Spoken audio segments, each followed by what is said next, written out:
Being a hairstylist as well as a trichologist is like the best of both worlds. It's kind of in a sense like the doctor and nurse relationship. You have the nurse at the bedside getting a first-hand report on what's going on with that patient. As a hairstylist standing behind the chair, I get a first-hand report on what's going on with the hair and scalp. With trichology, it's like the doctor in a sense. We have to assess what the root cause of that issue may be and come up with a treatment plan to help you manage and treat that issue. So for me, being a hairstylist as well as a trichologist, it's the best of both worlds.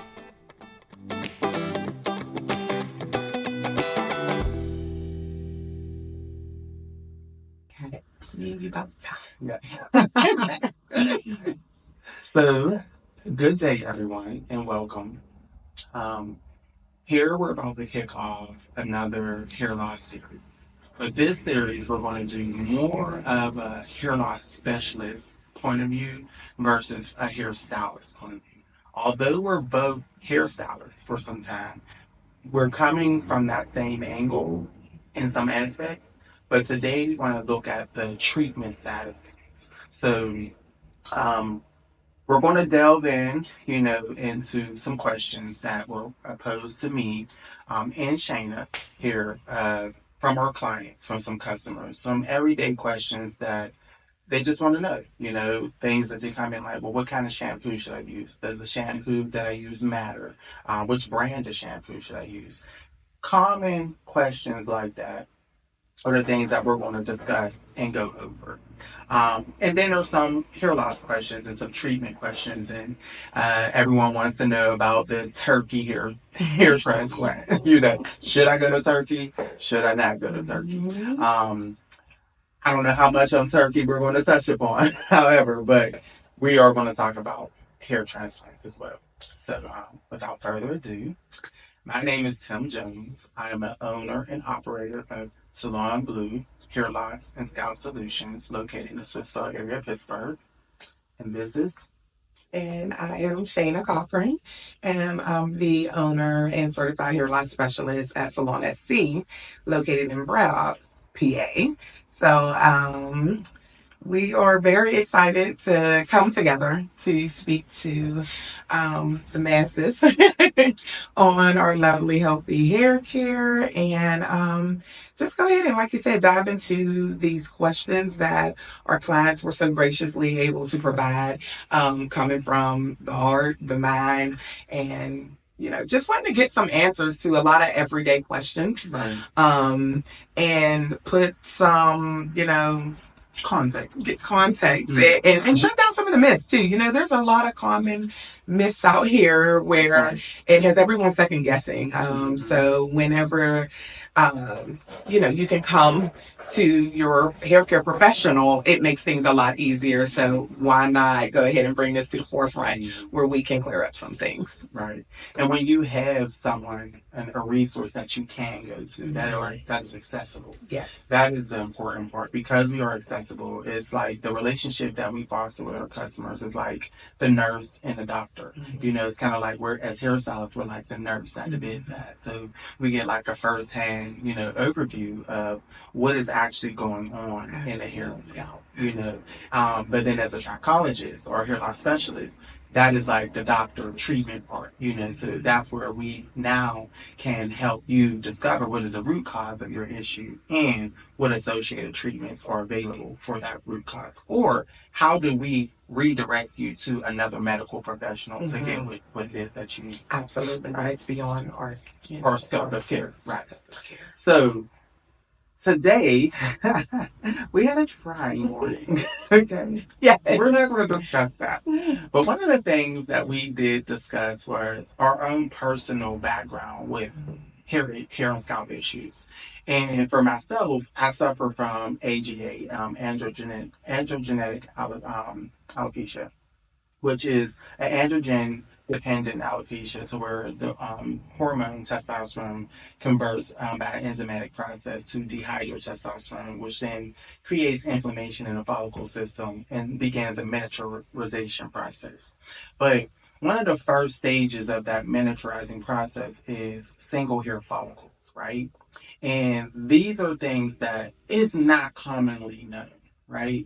That when you're looking at the scalp and you can say, no, I don't see any miniature hairs. It's like, well, if you really look closely, you can see there are possible single hair follicles, right? So if you have a person who is saying that my hair is usually dense, it's usually full, but now it's not. And it's like I see coverage. I don't really see like a widening of a part or distribution. But in this generalized crown area, maybe I see, or even sometimes on the sides, depending on who you're looking at, I see single hair follicles. But if I go, below the occipital or in that below the ridge area, it's like, then I see double hair follicles. That is an indicator of, maybe they may be suffering from genetic hair loss because this is a first sign, even though there's no miniature hairs yet. But they may come or soon to come. So me suffering from that, right? It's been a journey for me. And I've learned different things and techniques that I can, employ for myself, and even when it comes to like styling my hair. So I asked Shayna this morning, how does my hair look? She's wonderful. I said, listen, us bald head people are magical, okay? We know how to make it work. Exactly. And we discussed that and how I do use keratin fibers to kind of camouflage a little bit, but I've gotten it down. So it's like one would never know. And Shayna began to discuss with me how she felt like it was genetic, hair loss in her family. And she mentioned her edges. And then I said to her, well, usually women with genetic hair loss don't have edge or hairline loss. There's an aromatase inhibitor like factor that actually blocks that receptor factor in the scalp with women. But it's usually behind the hairline. And then you told me about your iron deficiency. Exactly. And that does attack the hairline and global, global loss. So that was like interesting. And we wanted to share that with you on camera just to say that like we're not coming from a place that we just don't know. It's like you go to a hair loss surgeon, he got a head full of hair. And he ain't never suffered from hair loss, right? And that's fine because he still may be great. Right? Or you go into a trainer. That you know of. But that you know just like, if you didn't share that, one would never, think, oh, Tim is experiencing. Right. That's a good point. Honestly.